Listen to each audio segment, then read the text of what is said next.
Assalamualaikum warahmatullahi wabarakatuh. Kembali lagi kepada mengenal obat dasar untuk masa perawatan.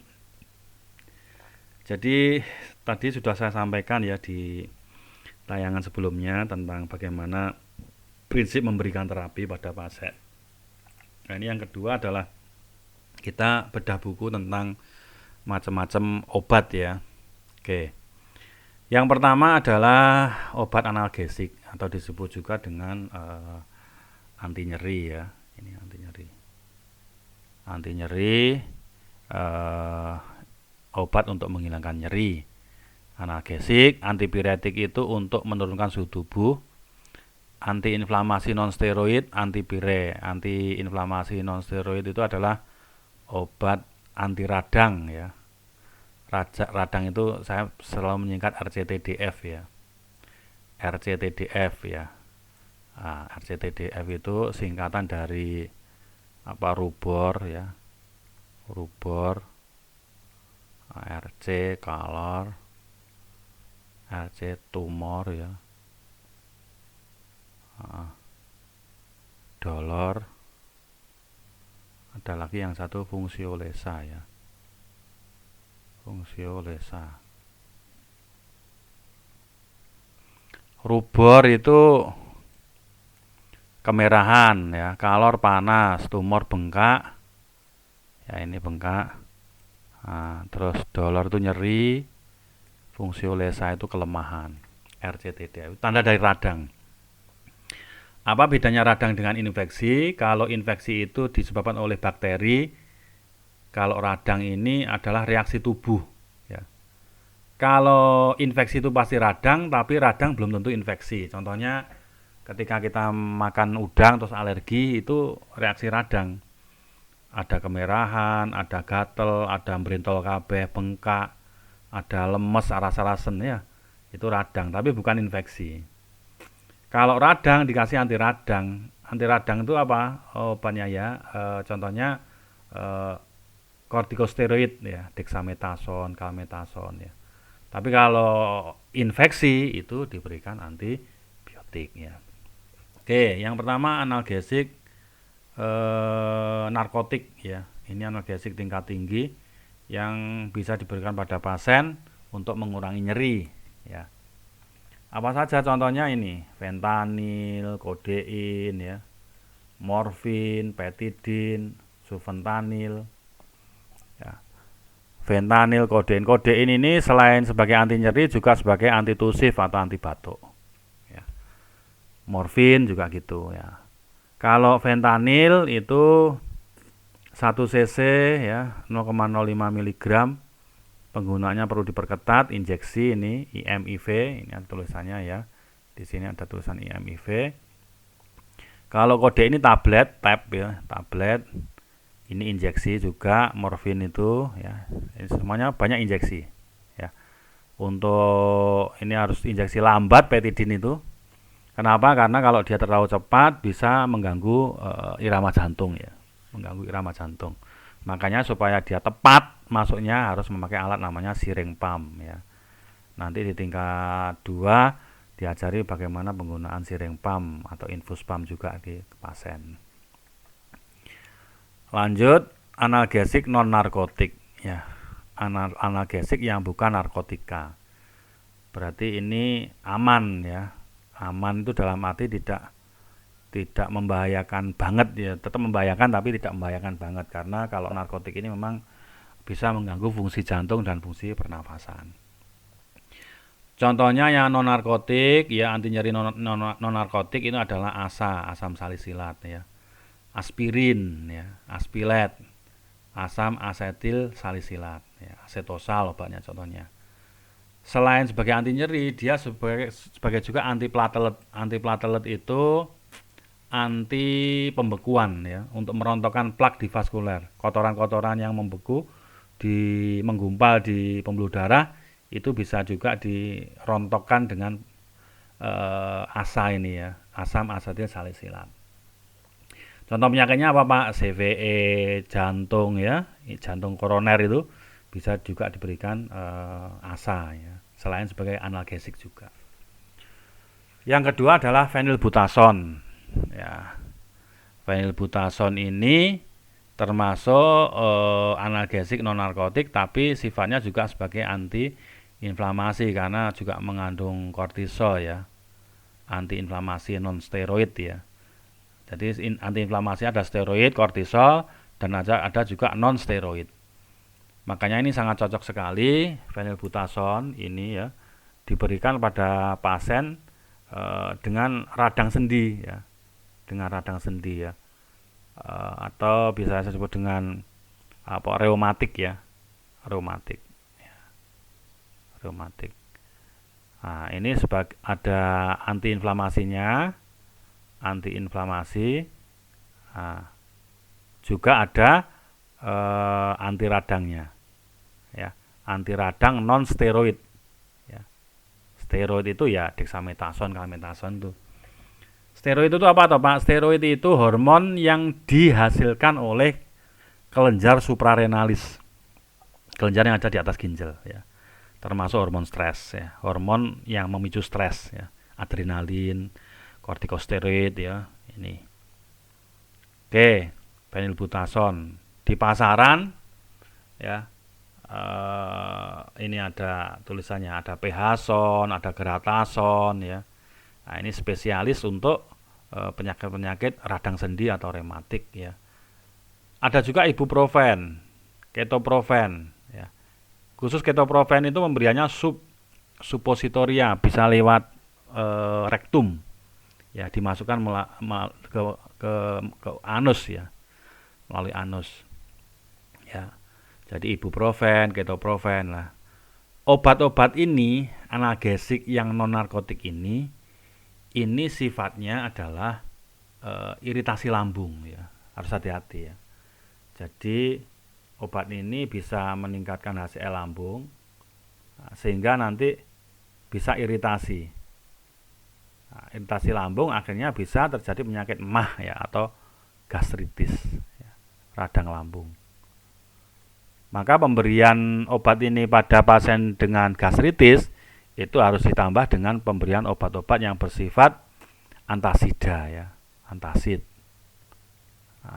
Proma, Sanma ya, banyak sekali obat-obat untuk menetralisir asam lambung karena terangsang oleh analgesik non narkotik.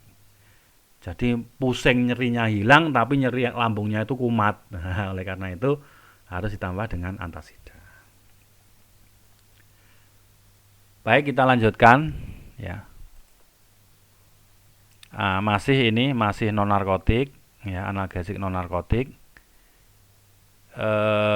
Selanjutnya adalah metampiron ya. Metampiron ini obat yang paling umum di puskesmas.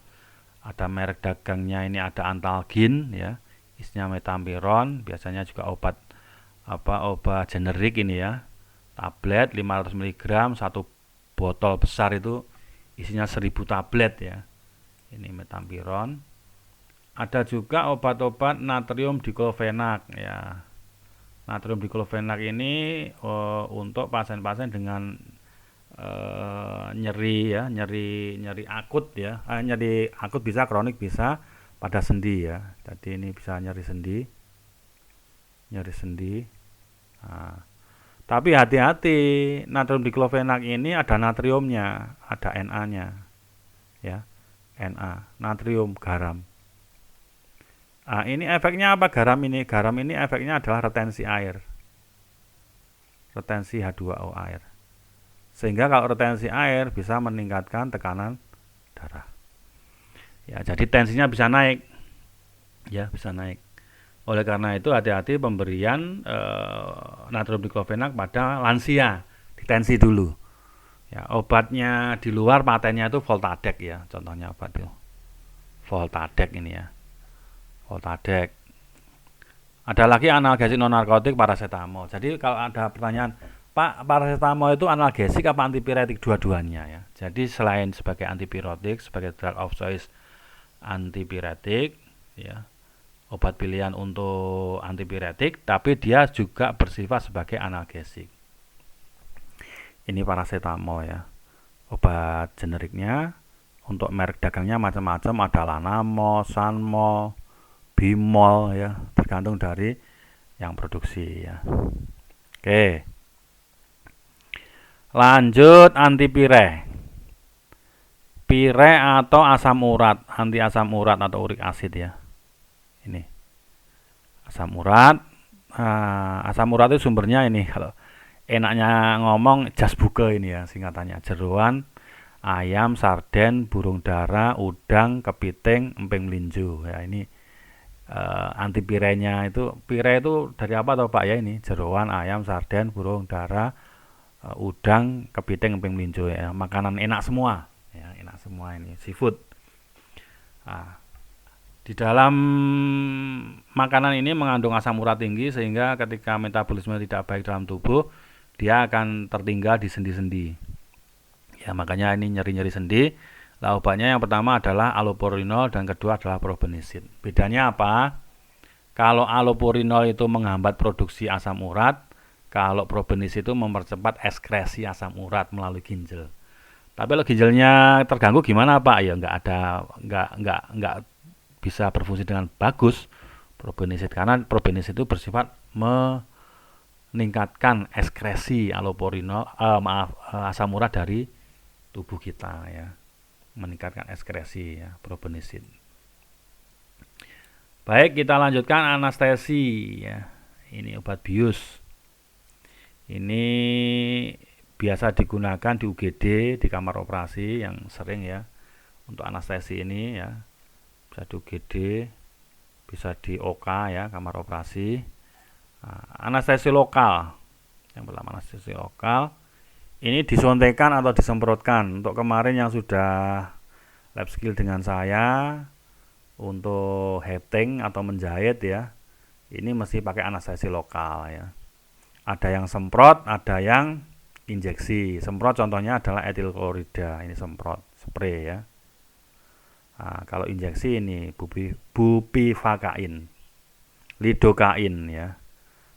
Hati-hati, lidokain ini ada HCl-nya. Ini bisa terjadi anafilaktik shock karena obat ya. Ada model infiltrat diinjeksikan ya. Ada juga jelly ya, jelly anestesi lokal ini untuk pasang kateter ya, untuk pasang kateter ya. Ini penting untuk mengurangi dan meningkatkan kenyamanan pasien, mengurangi nyeri dan meningkatkan kenyamanan pasien. Untuk yang semprot biasanya kalau sepak bola ya, gares ketemu gares, keprok jes gitu, langsung dikasih anti nyeri, disemprot seret pakai etil klorida. Atau nyabut gigi anak kecil, kapas disemprot etil klorida seret, terus ditaruh di gusinya anak, terus dicabut ya. Itu obat anestesi lokal ya, anestesi lokal. Kita lanjutkan, masih jenis anestesi ya. Saya kembali dulu ke anestesi lokal. Anestesi lokal ini ya, anestesi lokal ini selain dipakai untuk lokal luka ya, luka jaringan ya. Jadi kalau ini ada luka gitu ya,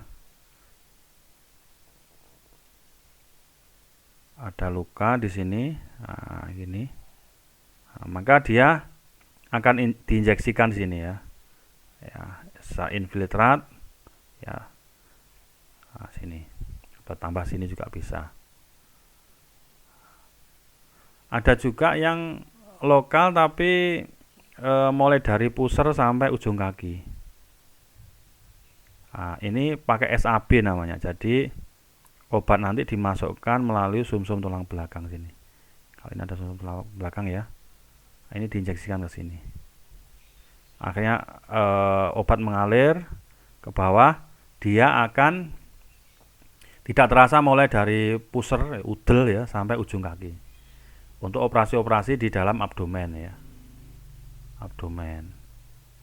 Ini bisa pakai SAB. Operasi abdomen itu ya mulai dari hernia, ileus, seksio cesaria untuk melahirkan dan lain sebagainya ya. Oke, ini SAB, spinal anestesi block ya, SAB. SAB ya. Atau disebut dengan spinal anestesi blok ya. Gini. Jadi anestesi yang di penggunaannya dengan cara mengeblok spinal ya. Oke. Lanjut anestesi umum sekarang atau general anestesi. Ini biasanya dihirup ya. Dihirup ya. Jadi contohnya ini adalah halotan, isofluran, ketamin. Kalau ini injeksi ya, injeksi. Kalau cairan-cairan ini dihirup ya. Biasanya dihirup ya. Inhalasi ya, inhalasi. Inhalasi. Ada midazolam, midazolam itu ada injeksi juga ya. Gas ini juga inhalasi ya. Jadi cairan itu cairan yang ini inhalasi juga. Cairan yang menguap ya, jadi dikasih oksigen. Terus ini juga gitu ya. Gas ditambah dengan oksigen ya, untuk dimasukkan dalam tubuh manusia melalui hidung. Ya. Kalau injeksi ketorolak ketamin, ketalar ya. Ketalar ya, bukan ketalak ya, ketalar. Ini biasanya untuk kiret ya, untuk pasien dengan kiret. Jadi ini injeksinya secara intravena untuk kuret ya, mengeluarkan sisa-sisa janin ya di dalam tubuh ibu ya. Oke, lanjut obat prosedur preoperatif sebelum operasi. Nah, ini harus dikenal. Sebelum operasi, kalau di ruangan malam hari ada 3 obat ya, penenang, mengurangi sekresi kelenjar saliva, dan obat anti nyeri ya. Kenapa tidak boleh nyeri sebelum operasi? Karena tensinya bisa naik nanti kalau nyeri. Ada atropin, ada diazepam, ada morfin. Atropin itu mengurangi sekresi kelenjar saliva. Jadi kalau operasi terus salivanya keluar terus itu bisa membuntu saluran nafas ya. Makanya mulai malam hari sudah kasih atropin supaya tidak kelenjar salivanya atau air liurnya itu banyak keluar. Ya. Kalau kita tidur itu kan liurnya keluar ya, ngiler istilahnya ya.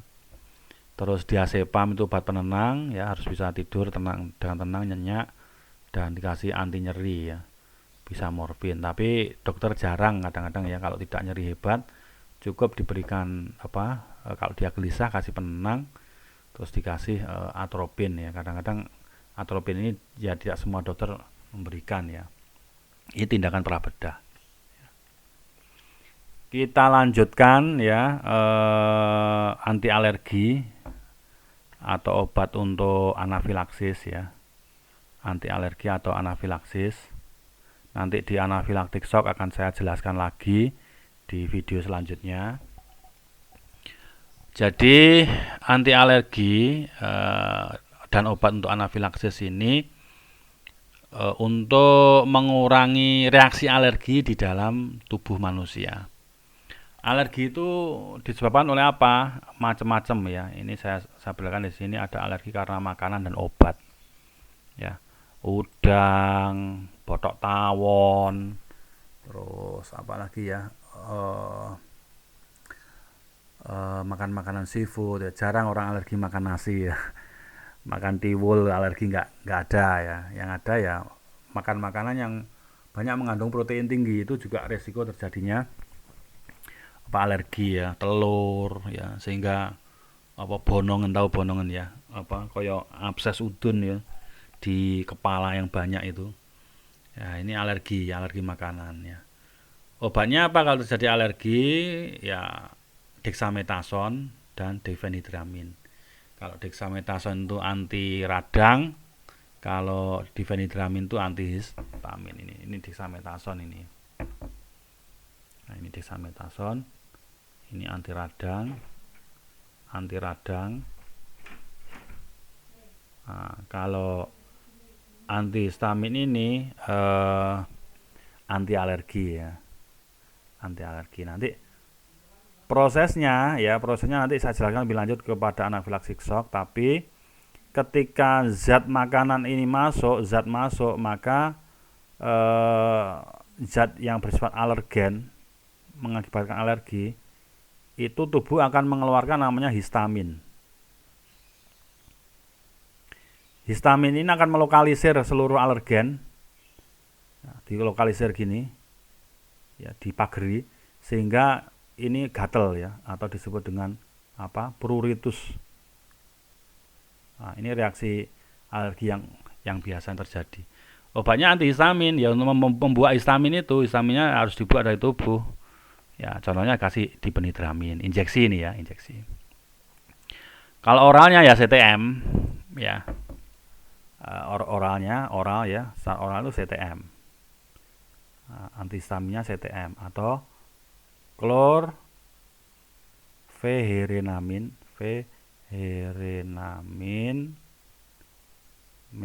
T ini ya, CTM-nya itu maleat ya. Nah, saya ulangi, kalau ditanya apa kepanjangan dari CTM, chlorpheniramine maleat ya, jangan sampai lupa itu ya. Dexamethasone itu anti radang, tapi efeknya adalah melukai lambung. Ini penting sekali ya. Dan juga meningkatkan kadar gula darah. Maka pasien diabetes itu kalau bisa dihindari penggunaan dexamethasone kecuali dalam pengawasan dokter ya. Ini terus-menerus juga contohnya repot tuh kalau seorang pasien tuh punya penyakit diabetes, juga penyakit asma. Asma perlu dexamethasone, diabetes nggak boleh dexamethasone. Maka dicari obat-obat yang mengurangi asma tetapi tidak mengakibatkan hiperglikemi. Kenapa dexamethasone mengakibatkan hiperglikemi? Karena kita tahu kortisol ini sifatnya anti radang. Anti radang itu salah satunya adalah meningkatkan kadar glukosa dalam tubuh untuk membunuh zat alergen tadi ya. Makanya kortisol ini termasuk obat namanya ada glukokortikoid. Nah, jadi kalau kita pernah mengenal istilah ya glukokortikoid ya, glukokortikoid ada kalau di hormon, ini saya review sedikit ya, di ilmu hormon itu ya, hormon dalam tubuh itu ada hormon adrenal ya, adrenal ya. Kalau ini ginjal ya, kalau ini ginjal, terus ini di atas ini, makanya adrenal ini juga mengeluarkan hormon yang bersifat glukokortikoid dan juga mineralokortikoid. Bedanya apa? Glukokortikoid itu obatnya kortisol itu, atau steroid nama lainnya ya, steroid. Kalau mineralokortikoid itu aldosteron. Nah, ini biasa nanti kalau Anda mengenal dulu RAA-PAM ya, pompa renin angiotensin aldosteron PAM, itu aldosteron. Jadi tubuh itu memproduksi dua hormon ini, di adrenal glukokortikoid dan mineralokortikoid. Kita lanjutkan masih di obat-obat anti alergi. Epinefrin, adrenalin, ini obat vasokonstriktor. Nanti saya jelaskan di anafilaktik shock ya, anafilaktik shock. Ini vasokonstriktor ini obat untuk mengecilkan pembuluh darah supaya tekanan darahnya naik ya. Jadi kalau ini contohnya ini ya, mengecilkan pembuluh darah atau vasokonstriktor ini supaya apa? Supaya tekanan darahnya itu naik ya. Berarti ini menghilangkan gejala hipotensi. Vasokonstriktor. Nah, ini ada lagi CTM ya yang saya sebutkan tadi, chlorpheniramine maleat ya, CTM. Ini obat yang sangat umum sekali di masyarakat. Kita lanjutkan antidotum. Antidotum itu anti racun. Ya, anti racun. Sering terjadi keracunan dalam tubuh kita. Obat-obatnya ini atropin, ya, diferoksamin, kalsium folinat, kalsium glukonat, metil tionin klorida, biru metilen, naloxon, natrium bikarbonat, natrium tiosulfat, protamin sulfat, macam-macam. Ya, anti racun ya. Yang kasus keracunan ini juga ada IFO, intoksikasi fosfat organik, IFO ya. Insektisida, obat untuk membunuh serangga. Yang kedua makanan, yang ketiga minuman. Insektisida contohnya baygon ya, minum baygon supaya tentamen susit ya, percobaan bunuh diri supaya mati ya, ternyata nggak mati malah menderita ya. Seperti itu, sebelum mati sudah ditolong. Makanan minuman juga gitu ya, makanan basi, minuman berjamur basi ya, seperti itu. Obatnya ini atropin, naloxon ya, terus natrium bikarbonat ya. Selain nanti juga untuk nabik ini natrium bikarbonat untuk obat asidosis alkalosis ya. Nanti coba di gangguan asam basa akan saya jelaskan juga tentang asidosis dan alkalosis. Ya, ini obat-obat untuk keracunan ya. Oke, anti racun atau apa? Antidotum ya, antidot. Masih antidot ya, ini juga ada yang secara umum ada apomorfin ya, ada apomorfin ini, ada karbon aktif ya dari arang ya, arangnya batok kelapa ya. Ini dilembutkan terus diminumkan ke pasien ya, untuk menyerap racun-racun di dalam tubuh dan dirangsang untuk muntah ya, ditekan belakang kepala supaya dia muntah.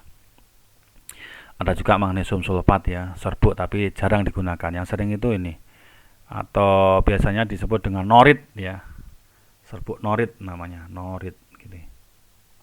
Norit warnanya hitam, dilembutkan terus diminumkan ke pasien sampai pasien mau muntah terus dimuntahkan. Lanjut sekarang anti kejang. Anti kejang, banyak banget atau obat banyak bagus, banyak sekali. Harus kita pahami. Anti epilepsi atau anti konvulsi, anti kejang ya, sama. Anti epilepsi, anti konvulsi, anti kejang. Contohnya diazepam, phenytoin ya, phenobarbital, carbamazepin, magnesium sulfat, valproat ya. Ini anti kejang, ada injeksi, ada larutan rektal, ini stesolid namanya ya, pada anak kecil. Yang step ya, ini diberikan obat stesolid atau anti kejang yang dimasukkan lewat rektal ya, seperti itu. Ada sirup ya. Anti kejang untuk pasien apa saja toh Pak? Nah, macam-macam. Epilepsi ya, epilepsi. Nah, terus ada lagi penyakit kejang demam namanya ya, kejang demam. Step ya, atau orang Jawa nyebutnya step ya. Atau kalau di rumah sakit disebut dengan febris konvulsi ya, febris konvulsi, febris konvulsi ya. Makanya pada pasien anak-anak kecil yang suka kejang karena demam ya, ini harus siap obat-obat namanya phenobarbital luminal ya, atau stesolid, ini harus disiapkan ya. Nah, ini seharusnya ada praktek juga untuk mengatasi anak dengan kejang demam ya. Oke, kita lanjutkan anti cacing. Anti cacing ini contohnya adalah anti infeksi antelmintik ya, kombantrin. Kombantrin itu isinya yang banyak adalah mebendazole ini ya. Obat kombantrin yang paling terkenal. Atau permen cacing ya, permen cacing itu ini pirantel ya, bentuk permen seperti payung gitu ya. Jadi kalau kita lihat obatnya kayak gini loh, gini, pernah mungkin Anda lihat ya. Ini permen ya, permen pirantel isinya itu untuk membunuh telur-telur cacing di dalam saluran pencernaan. Ada juga cacing yang menyebabkan kaki gajah, filariasis. Ini filariasis. Ini filariasis, kaki gajah, obatnya adalah karbamasin ya. Nah, antisistosoma ya, ada juga antisistosoma ini kejadian di Kalimantan, Sulawesi ya, seperti itu. Lanjut antibakteri contohnya antibiotik, ada jenis beta-laktam, amoksisilin, ampicillin, ini terkenal sekali, spektrum luas. Itu kalau saya tanya berarti amoksisilin, ampicillin termasuk obat apa? Termasuk obat antibiotik ya, antibiotik jenis apa? Beta-laktam ya. Beta-laktam. Oke. Lanjut. Nah, ini beta-laktam masih ampicillin, benzatin, benzilpenicillin, penicillin crista, digoxasilin ya. Pokoknya lin-linan itu banyak sekali, PPC ya, prokain, benzilpenicillin, ceftriaxone, ini masih beta-laktam ya. Ceftriaxone itu beta-laktam. Oke. Antibakteri lain spektrum luas contohnya tetrasiklin. Dapat digunakan pada pasien dengan gangguan ginjal. Nah, ini berarti aman untuk pasien ginjal ya. Oke. Chloramphenicol, drug of choice tipoid, tadi saya sebutkan. Ini chloramphenicol. Sulfa, contohnya ISPA, infeksi saluran pernafasan akut. Ya, golongan sulfa. Chloramphenicol. Tadi ada golongan beta-laktam ya, tetrasiklin, beta-laktam, amoksisilin, ya, ciprofloxacin.